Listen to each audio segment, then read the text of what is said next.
बिस्मिल्लाहिर्रहमानिर्रहीम। अस्सलाम वालेकुम। फिजिक्स क्लास 10 चैप्टर नंबर 13 है ज्योमेट्रिकल ऑप्टिक्स। ज्योमेट्रिकल ऑप्टिक्स में मैं आपको सेक्शन बी करवा रही हूँ। स्ट्रक्चर्ड क्वेश्चन 1 से 6 तक मैं आपको करा चुकी हूँ। आज मैं आपको 7 से स्टार्ट करूंगी। अगर आपने नहीं देखी है तो आप क्लासिक ट्यूशन में प्लेलिस्ट में जाएं और फिजिक्स क्लास 10 की प्लेलिस्ट में आप देख लीजिए, आपको मिल जाएगा। हर क्लास की और सब्जेक्ट की अलग प्लेलिस्ट मौजूद है। आपको जो भी सर्च करना आप उसमें प्लेलिस्ट में देख लिया करें, इजीली आपको अवेलेबल होगा। आज हम करेंगे क्वेश्चन नंबर 7 से स्टार्ट। क्वेश्चन नंबर 7 है डिफाइन क्रिटिकल एंगल। इसका पार्ट ए है और बी है what do you understand by the term total internal reflection. तो आपको टोटल इंटरनल रिफ्लेक्शन की टर्म को डिफाइन करना है। State the conditions required for total internal reflection. Total internal reflection के लिए जो कंडीशंस है वो भी आपको बतानी है। इसका पार्ट डी है give some practical examples of total internal reflection in our daily life. Daily life के अंदर आपको जो है इसकी एग्जाम्पल्स भी देनी है।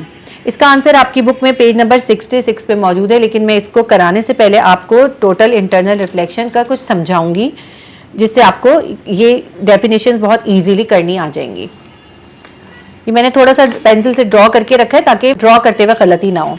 देखिए, सबसे पहले एक जो है टोटल इंटरनल रिफ्लेक्शन जब होता है जब कोई light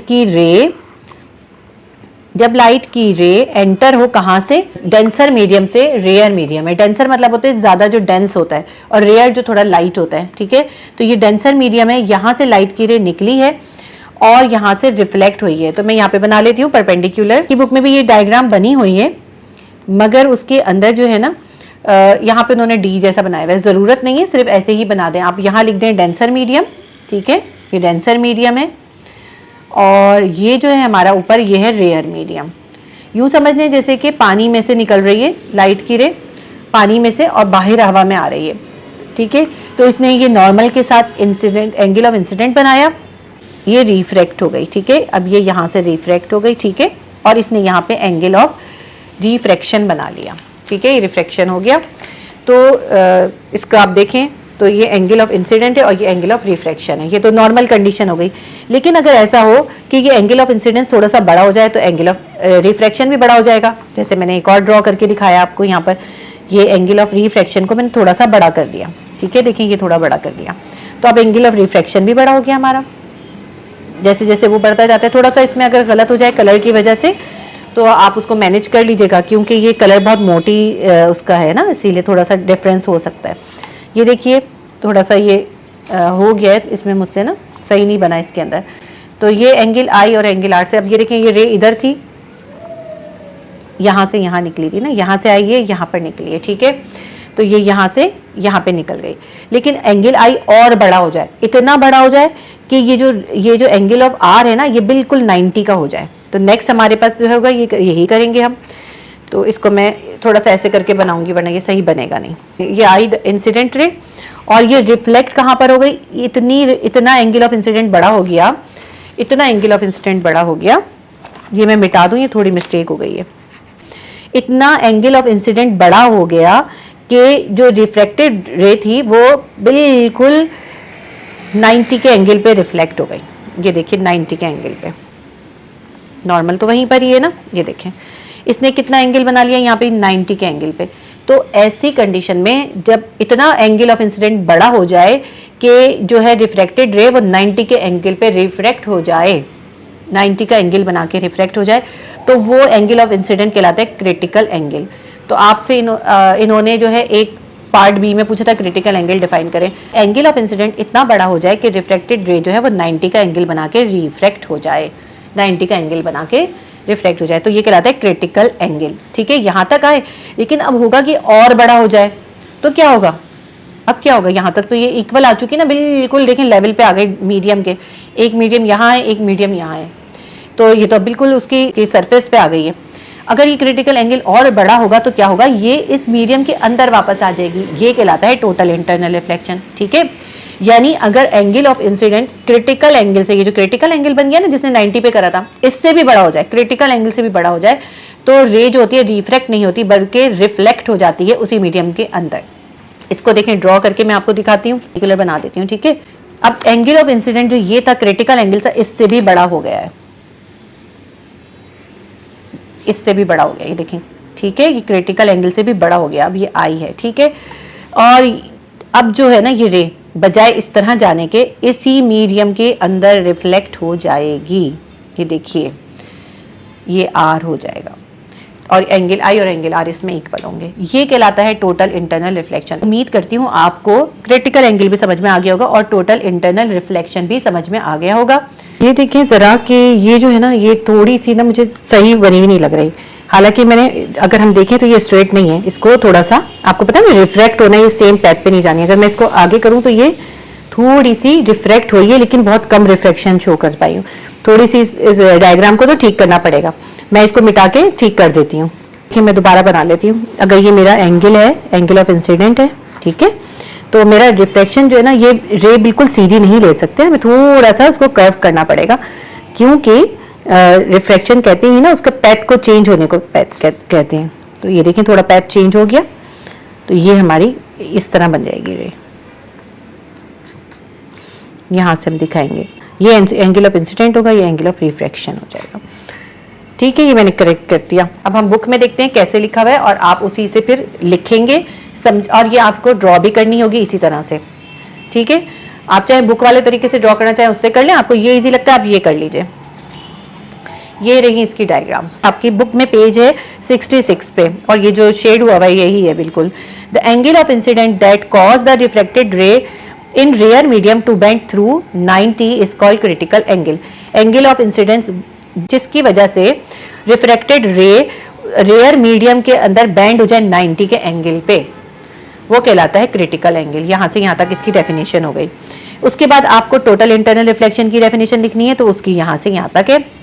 if a ray passes from a denser medium to rare medium, अगर कोई रे डेंस मीडियम से रेयर मीडियम में आए and its angle of incidence is greater than the critical angle, और उसका एंगल ऑफ इंसिडेंस जो है ये angle of incidence critical angle से ग्रेटर हो जाए, then the incident ray is reflected into dense medium, तो इंसिडेंट रे उसी डेंस मीडियम में रिफ्लेक्ट हो जाएगी। This phenomena is called total internal reflection. इसी फिनोमिना को कहते हैं टोटल इंटरनल रिफ्लेक्शन। तो ये हमने डेफिनेशन कर ली क्रिटिकल एंगल की, ये इसकी डायग्राम कर ली, और ये क्रिटिकल एंगल की डायग्राम नहीं, टोटल इंटरनल रिफ्लेक्शन की डायग्राम है।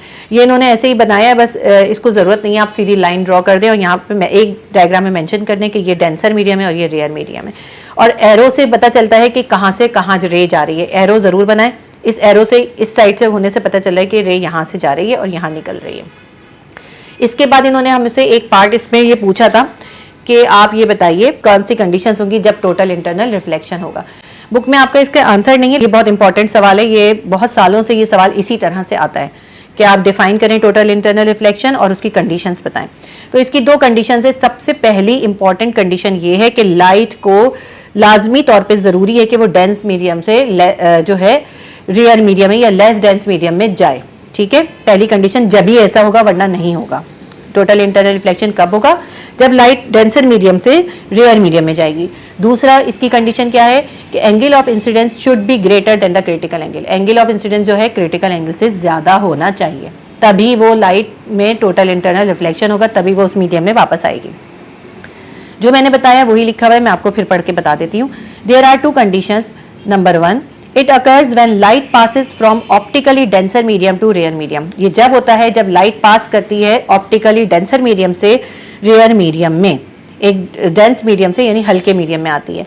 दूसरा पार्ट है वो ये है, the angle of incidence should be greater than the critical angle. Angle of incidence जो है वो क्रिटिकल एंगल से बड़ा होना चाहिए। जब वो क्रिटिकल एंगल से बड़ा हो जाएगा तभी लाइट जो है टोटल इंटरनल रिफ्लेक्शन शो करेगी, उसी मीडियम में वापस आ जाएगी। इसके अलावा उन्होंने आपसे एग्जांपल्स पूछी थी टोटल इंटरनल रिफ्लेक्शन की, जो हम अपनी डेली लाइफ में ऑब्जर्व करते हैं।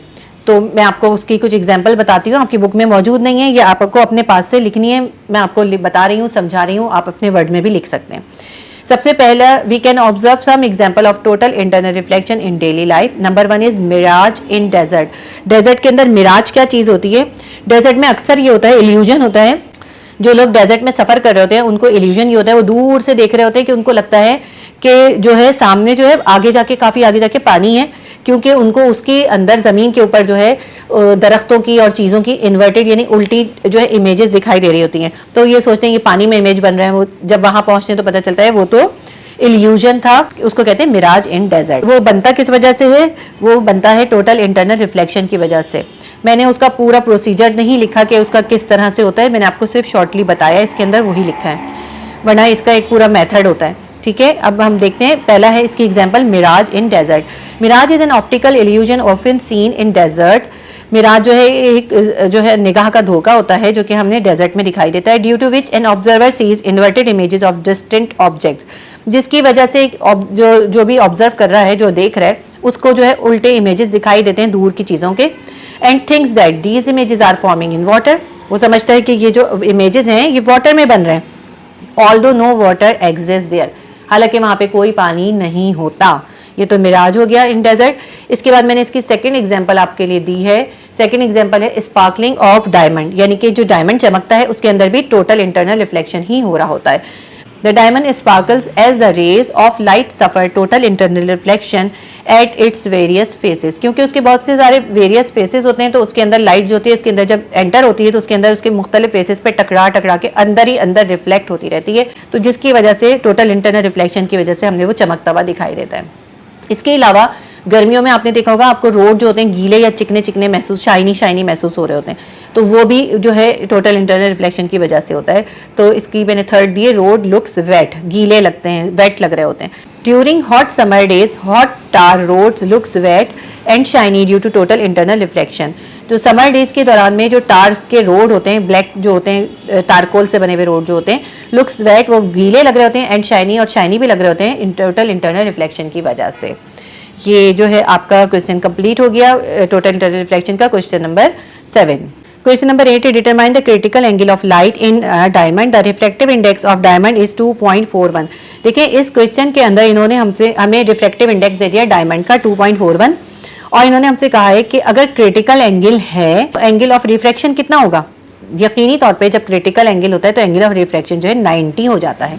तो इन्होंने हमें मेंशन नहीं करा, हमें खुद समझना है इस सवाल को कि इसके अंदर हमें एंगल ऑफ रिफ्रैक्शन गिवन है और वो है 90। क्यों? क्योंकि क्रिटिकल एंगल गिवन है, ठीक है, और वो क्रिटिकल एंगल गिवन नहीं है, सॉरी, हमें क्रिटिकल एंगल ही फाइंड करना है। तो हमें क्रिटिकल एंगल या एंगल ऑफ इंसिडेंट फाइंड करना है, जबकि एंगल ऑफ रिफ्रैक्शन जो है 90 हो जाएगा। ये हमें कंफर्म बात है कि जब क्रिटिकल एंगल है तो एंगल ऑफ रिफ्रैक्शन 90 ही होगा। ये मैं आपको टोटल इंटरनल रिफ्लेक्शन में समझा चुकी हूँ। तो ये आपका आ गया एंगल आर हमारे पास 90 है, रिफ्रैक्टिव इंडेक्स हमारे पास 2.41 है, और क्रिटिकल एंगल या एंगल ऑफ इंसिडेंट हमें फाइंड करना है, ठीक है। अब हमें स्नेल्स लॉ हमने पढ़ा था, स्नेल्स लॉ में refractive index is equals to sine angle I divided by sine angle R होता है। लेकिन जब लाइट की रे जो होती है रेयर से डेंसर में आने के बजाय डेंसर से रेयर में आ रही है, ठीक है, when light enter in rare medium from denser medium, ठीक है, अगर लाइट डेंसर से रेयर में आ रही है तो स्नेल्स लॉ जो होता है वो इनवर्स हो जाता है। फिर क्या बन जाता है? ये बन जाता है हमारे पास refractive index is equals to, जो आई है नीचे आ जाता है, आर ऊपर चले जाता है, क्योंकि लाइट जो है डेंसर से रेयर में एंटर हुई है। तो अब ये बन गया हमारा refractive index is equals to sine angle r divided by sine angle i. अब आपको जो जो गिवन है इसमें सब्स्टिट्यूट कर दें। एन हमें गिवन है 2.41, साइन एंगल आर हमें जो गिवन है वो कितना है 90 है। यकीनी तौर पे वो 90 होगा, जब भी तो क्रिटिकल एंगल होगा ना, तो हम यहाँ लिख लेते हैं एंगल 90, ठीक है, सॉरी हम यहाँ लिखेंगे साइन एंगल साइन 90 डिग्री, ठीक है, साइन 90 डिग्री। इसके बाद नीचे हम क्या लिखेंगे? साइन एंगल आई, यानी कि क्रिटिकल एंगल लिखेंगे। क्या लिखेंगे? Sine angle C, critical angle. यही हमें फाइंड करना है। जिस चीज़ को फाइंड करना होता है उसको सेपरेट करते हैं। साइन एंगल सी को इधर ले जाएं और 2.41 को इधर ले आएं। साइन एंगल सी जो है ये साइड में चला गया और 2.41 इसके नीचे आ गया। साइन 90 के नीचे क्या आ गया हमारे पास? 2.41। अब आप साइन एंगल 90 की वैल्यूज देखें कैलकुलेटर में, तो साइन 90 की वैल्यू कितनी है होती है? वो साइन 90 की वैल्यू 1 होती है, ठीक है। Sine angle C will be equals to, यहाँ पे लिख देंगे 1। निकाल के देख लीजिएगा आप कैलकुलेटर में साइन की वैल्यू, और इसको 2.41 से डिवाइड कर दें। जब हमने इसको 1 को 2.41 से डिवाइड करेंगे हम, तो हमारे पास आंसर आ जाएगा 0.4149। सही है, साइन एंगल सी की वैल्यू आ गई हमारे पास 0.4149, ठीक है। ये तो साइन एंगल सी की वैल्यू आई है ना, लेकिन हमें तो सिर्फ एंगल सी चाहिए, तो एंगल सी को यहाँ पे हम सेपरेट कर देंगे और साइन को इधर ले जाएंगे। जब इक्वल के दूसरे साइड पे जाएगा तो ये हो जाएगा साइन इनवर्स, और फिर हम 0.4149 लिख देंगे। अब 0.4149 का साइन इनवर्स हम देखेंगे, तो देखें सबसे पहले हम दबाएंगे शिफ्ट दबाएंगे, फिर साइन दबाएंगे और जो वैल्यू है हमारे पास वो हम सब्स्टिट्यूट कर देंगे। क्या है हमारे पास वैल्यू 0.4149, और फिर हम यहाँ से ब्रैकेट क्लोज करेंगे तो हमारे पास वैल्यू आ जाएगी, कितनी आ गई 24.513। तो ये हमारे पास एंगल निकल आया, क्रिटिकल एंगल कितना होगा 24.513, ये मेरे पास एंगल निकल आया। एंगल के लिए हम यहाँ पे डॉट डालते हैं जिससे पता चलता है ये एंगल है, ठीक है। छोटा सा एक डिग्री का साइन बनाते हैं, तो ये एंगल है। जब क्रिटिकल एंगल यानी एंगल ऑफ इंसिडेंट 24.513 होगा तो जो है रे जो होगी वो 90 के डिग्री पे रिफ्रैक्ट हो जाएगी, सही है। ये आपका क्वेश्चन नंबर 8 जो है कंप्लीट हो गया। क्वेश्चन नंबर 9 है what are optical fibres, part B है describe how total internal reflection is use in an endoscope. तो आप पार्ट ए करेंगे, हम इसका ऑप्टिकल फाइबर डिस्क्राइब करना है। आपकी बुक में पेज नंबर 67 पे ऑप्टिकल फाइबर डिस्क्राइब हुए और उसकी डायग्राम भी बनी हुई है, बहुत अच्छी क्लियर सी। Optical fibre consist of hair size thread made of flexible plastic और ग्लास फाइबर। ऑप्टिकल फाइबर जो होते हैं वो बाल के जैसे बारीक होते हैं और वो बने हुए होते हैं प्लास्टिक या फिर ग्लास के फाइबर से। That transmit light over long distances, जो लाइट को लंबे डिस्टेंस तक ट्रांसमिट करते हैं। An optical fibre comprises 2 parts, एक ऑप्टिकल फाइबर के 2 पार्ट होते हैं। एन इनर पार्ट कोर, जो अंदर का पार्ट होता है उसे कहते हैं core, with a high refractive index, और उसकी रिफ्रैक्टिव इंडेक्स हाई होती है। Coated with another material cladding, और उस कोर के ऊपर जो एक और मटेरियल की जो होती है कोटिंग हुई हुई होती है उसे कहते हैं क्लैडिंग, ठीक है। देखें ये जो बाहर है पर्पल डार्क कलर से दिखा रहे हैं ये क्लैडिंग है, और जो इंटरनली ये लाइट ब्लू दिखा रहे हैं ये कोर है। कोर का रिफ्रैक्टिव इंडेक्स ज्यादा होता है, इसलिए लाइट इसके अंदर टोटल इंटरनल रिफ्लेक्शन शो करती है और अंदर बहुत लंबे डिस्टेंस तक ट्रेवल करती है without losing its energy. Question 9 का पार्ट बी है कि आपने डिस्क्राइब करना है एंडोस्कोपी में ऑप्टिकल फाइबर के अंदर किस तरह से टोटल इंटरनल रिफ्लेक्शन होता है। सबसे पहले हम एंडोस्कोपी डिफाइन करेंगे। Endoscopy is a medical procedure in which doctor uses optical fibres to examine internal organs and vessels. Endoscopy एक मेडिकल प्रोसीजर है जिसमें डॉक्टर ऑप्टिकल फाइबर को यूज करते हैं इंटरनल ऑर्गन और वेजल्स को एग्जामिन करने के लिए। अब हम इसके आगे लिखेंगे वर्किंग ऑफ ऑप्टिकल फाइबर। आप इसकी चाहें तो हेडिंग चेंज कर सकते हैं, आप ये भी हेडिंग डाल सकते हैं total internal reflection in optical fibre. When a light ray enter the fiber and hit the cladding, जब लाइट की रे फाइबर में एंटर होती है तो वो क्लैडिंग को हिट करती है। It is reflected internally in the core as the incident angle is larger than the critical angle. तो वो अंदर ही कोर के अंदर ही रिफ्लेक्ट हो जाती है क्योंकि इंसिडेंट एंगल जो है वो क्रिटिकल एंगल से बड़ा होता है। Even if fibre is bent, अगर फाइबर बेंट हुआ हो, light rays continuously reflected at the interface between two refractive material. Light की रे कंटिन्यूसली दोनों रिफ्रैक्टिव मटेरियल्स के बीच में रिफ्लेक्टेड होती रहती है, इंटरनली रिफ्लेक्टेड होती रहती है।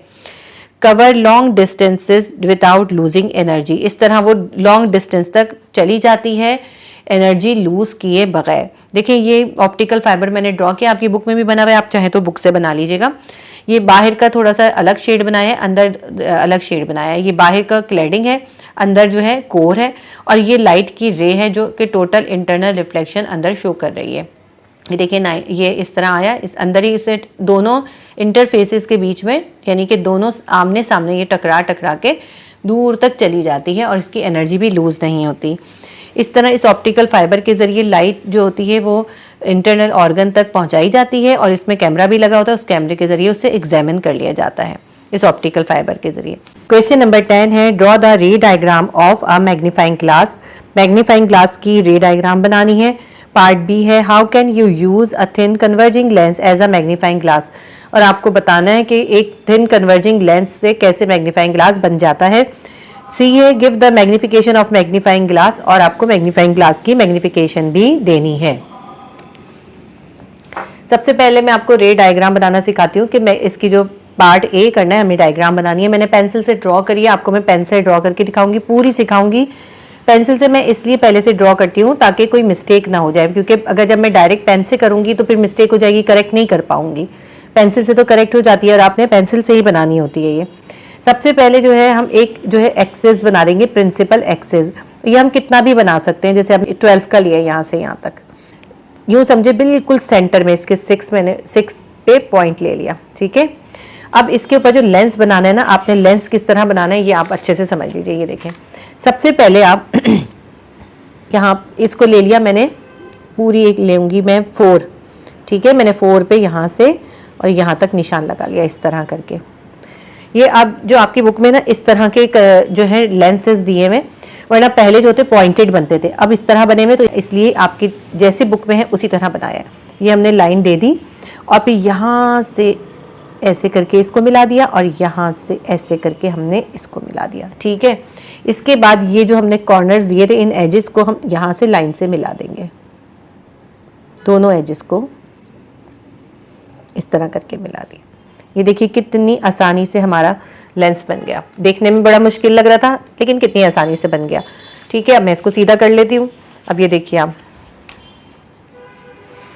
अब मैंने इसके अंदर जो है रे डायग्राम बनानी है कि किस तरह मैग्नीफाइंग ग्लास से बहुत बड़ी इमेज बनती है और जो है बिल्कुल सीधी बनती है। आपने मैग्नीफाइंग ग्लास कॉमनली देखे होंगे ना, उसमें कैसे बनता है ये बताते हैं हम आपको।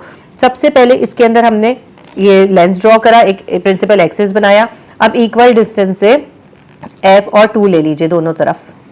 जैसे मैंने लिया है यहाँ से, ये मैंने 6 पे रखा था, मैंने यहाँ 2 पे जो है एग्जैक्ट 2 के ऊपर मैंने ले लिया F और फिर 4 पे ले लिया 2F। इसी तरह यहाँ दोनों साइड पे लेंगे F एंड कितना आएगा, यहाँ से आएगा 4 और यहाँ से इधर आ जाएगा 2, ठीक है। ये ले लिया F1 और ये 2F1, सही। पहला फोकल लेंथ ये F है जो मैंने 2 पे लिए और फिर 4 के ऊपर 2F ले लिया। देखिए हमने जो कॉन्केव मिरर की बनाई थी उसके अंदर हमने इसको C लिया था, इसमें C नहीं लेते लेंस में, इसमें हम 2F लेते हैं। ये F1 होता है और ये 2F1 होता है। अब यहाँ लिखेंगे और यहाँ लिख देंगे 2F2। ये भी हमने लिया है 2 पे और यहाँ से 4 पे। देख लेती हूँ अगर कुछ गलत हुआ होगा तो मैं करेक्ट कर देती हूँ। नहीं बिल्कुल ठीक लिया हुआ है, 2 और 4, ठीक है।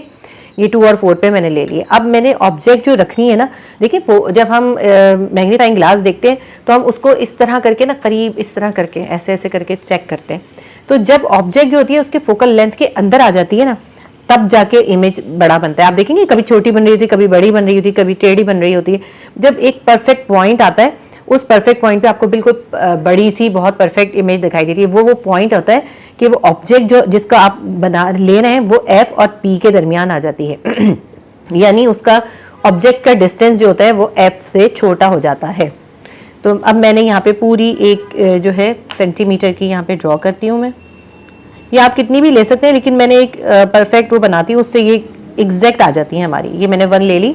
अब इसके बाद देखिए, अब इसकी बॉडी से एक रे निकलेगी, पैरेलल जाएगी, लेंस में अंदर जाएगी तो ये रिफ्रैक्ट होगी। आपको पता है ना, ये 2 बार रिफ्रैक्ट होगी, ये 1 बार रिफ्रैक्ट होगी।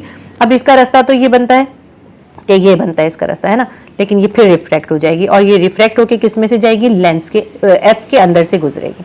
रिफ्रैक्ट होके ये F के अंदर से गुजरेगी और यहाँ पे आएगी। देखें, ठीक है, ये इस तरह से आई और इधर चली आई। यहाँ पे हमारी आँख है, जो भी कोई देख रहा है उसकी आँख, ठीक है। उसके बाद जो है अब दूसरी रे जो है इसके अंदर, मैंने अभी असल में आपको इसकी ना लेंस की डायग्राम बनानी सिखाई नहीं है, इसलिए हो सकता है आपको थोड़ी मुश्किल लगे। अब ये जो दूसरी रे है इसके इस पॉइंट से, ऑब्जेक्ट के पॉइंट से निकलेगी और यहाँ जो इसका सेंटर है ना, ये सेंटर, इसमें से गुजर के सीधी चली जाएगी ऐसे करके, बस ये इस तरह, ये ऐसे चलिए। अब देखेंगे तो कहीं भी नहीं मिल रही, कहीं भी नहीं मिल रही, इसीलिए इसको हम पीछे ट्रेस करेंगे। और क्योंकि हम जानते हैं कि बड़ी हमारी इमेज बनेगी और 2f से पहले बनेगी। तो हम बहुत आसानी के साथ इसको पहले से भी ड्रॉ कर सकते हैं, बाद में भी ड्रॉ कर सकते हैं। अगर हमने, क्योंकि पता है ना कि हमने 2f से पहले बनानी है, तो आप 2f से पहले एक बड़ा बना लीजिए अंदाजे से, और फिर उसकी पॉइंट से आपने जो है ना, जो इसके पॉइंट है, इनको डॉट के जरिए मिला लेना, दोनों रेज को। देखिए ये रेज, इस रे को मैंने पीछे लेके जा रही हूँ, ये देखिए ये बिल्कुल इसके रेस के साथ आ गई। इस तरह इसको भी पीछे ट्रेस करना है हमने, ये भी इसी तरह पीछे ट्रेस होगी, सीधी जाएगी और दोनों रेज मिल जाएंगी और मिलकर इमेज फॉर्म कर लेंगी। ये देखिए ये हमारी इमेज बन गई। अगर हमने इसको ए बी नाम देते हैं तो image A dash B dash हमारी बन गई है। और इसमें इन्होंने पत्ता बनाए हुए, आपकी बुक में आप कोई भी ऑब्जेक्ट बना सकते हैं। जैसे हमने एरो बनाया है, एरो से बहुत क्लियर बनती है, जैसी ऑब्जेक्ट होती है उससे बड़ी बनेगी और जो है इरेक्ट होगी, सीधी होगी। हमें उल्टी नज़र नहीं आती, मैग्नीफाइंग ग्लास में सीधी ही नज़र आती हैं। अब ये मैं आपको आई बनाना भी सिखा देती हूँ, क्योंकि बाज़ बच्चों को आई बनानी भी नहीं आती है। ऐसे बनाया आपने, उसके बाद ऐसे कर दिया बस, और फिर यहाँ पे थोड़ी सी आपने लैशेस दी। इसकी वैसे ज़रूरत नहीं है, चाहे तो दे दें, नहीं तो नहीं दें, बस ये आई हो गई। इसका मतलब होता है सिर्फ ये दिखा रहे हैं कि यहाँ से जो है ऑब्जर्वर या हम जो है देख रहे हैं, तो इमेज बन रही है। ठीक है, ये आपको बनानी आ गई होगी रे डायग्राम। बहुत इजी सी रे डायग्राम है, इसी तरह आप परफेक्ट बना सकते हैं बिल्कुल। इसका पार्ट भी है कैसे आप एक थिन लेंस से जो है मैग्नीफाइंग ग्लास बना सकते हैं। ये सिंपल माइक्रोस्कोप भी कहते हैं, जो ये बना हुआ है सिंपल माइक्रोस्कोप भी कहते हैं, मैग्नीफाइंग ग्लास भी कहते हैं। तो बहुत इजी तरीका है कि आप जो है कोई भी कॉन्वेक्स लेंस इसमें यूज़ करेंगे। कॉन्वेक्स लेंस जो होता है वो कन्वर्ज करता है, इसलिए कॉन्वेक्स लेंस यूज़ करेंगे। तो यहाँ से हम इसका लिखेंगे आपकी बुक में पेज नंबर 73 पे। A magnifying glass is a thin converging lens that can be used to make object look bigger. Magnifying glass जो होता है खुद एक सिंपल सा जो होता है थिन कन्वर्जिंग लेंस होता है, और हमें पता है थिन कन्वर्जिंग लेंस का मतलब है कि कॉन्वेक्स लेंस होता है। That can be use to make object look bigger, जिसकी वजह से आप ऑब्जेक्ट को बड़ा देख सकते हैं, जो बना देता है। अब इसके अंदर जो है डिस्टेंस कैसे लेते हैं, इन्होंने कहा है the P will be lesser than F, यानी कि ऑब्जेक्ट का डिस्टेंस जो है एफ से कम होना चाहिए। यानी ऑब्जेक्ट जो है इसके सेंटर और एफ के दरमियान में होना चाहिए। देखिए एफ तो यहाँ तक है ना, यहाँ तक है एफ, तो एफ से कम होना चाहिए। यानी कि एफ से पहले ऑब्जेक्ट जब प्लेस होगी तभी ऐसा इमेज बनेगा। जब तक ऑब्जेक्ट हम ऐसे, जब भी तो देखिए ना मैग्नीफाइंग ग्लास को इस तरह आगे पीछे कर रहे होते हैं, जब तक हम करते रहते हैं जब तक कि हमारी परफेक्ट इमेज ना आ जाए। अब इसकी यहाँ तक आपने वो लिख ली, डेफिनेशन लिखेंगे, उसके बाद आप यहाँ से इसकी वर्किंग लिखेंगे हेडिंग डाल के कि किस तरह, how can we make a magnifying glass by a convex lens. फिर लिखिएगा if the object is placed closer to a convex lens then the focal length the ray never tend to meet at a point. तो जब कोई object convex lens के focal length के अंदर रख दें, ठीक है, फोकल लेंथ से क्लोजर रख दें, यानी कि फोकल लेंथ से पहले रख दें, तो वो रेज जो है कभी भी नहीं मिलेंगी। हमने देखा ना ये किससे पैरेलल चलेंगी थी, नहीं मिलेंगी। Instead they appear to come from the position behind the lens, बल्कि वो लेंस के पीछे से आती हुई महसूस होती हैं। ये देखिए जो मैंने डायग्राम बनाई है आप वो सामने रख के पढ़िएगा, इसमें थोड़ा आपको शायद अनक्लियर हो लेकिन उसमें बहुत क्लियर दिखा है, समझ में आएगा। The image produce is upright and magnified, it is a virtual image because no ray converge to form it. क्योंकि रे ने मिलकर इस इमेज को नहीं बनाया तो इसलिए ये वर्चुअल इमेज है, और इमेज जो है वो अपराइट है यानी सीधा होगा, and behind the lens, lens के पीछे होगा। It is a virtual image because no ray converge to form it, ये एक वर्चुअल इमेज है क्योंकि इसमें रेज जो है आपस में कन्वर्ज नहीं हो रही, अलग अलग जा रही हैं। So it can not be obtained on screen, इसको स्क्रीन पे हम नहीं हासिल कर सकते। वर्चुअल इमेज वही होता है जो स्क्रीन पे नहीं ले सकते। This type of use a convex lens is often called a simple microscope, क्योंकि ये enlarge करके दिखाता है और सीधा दिखाता है, इसलिए इसको एक simple microscope भी कहते हैं।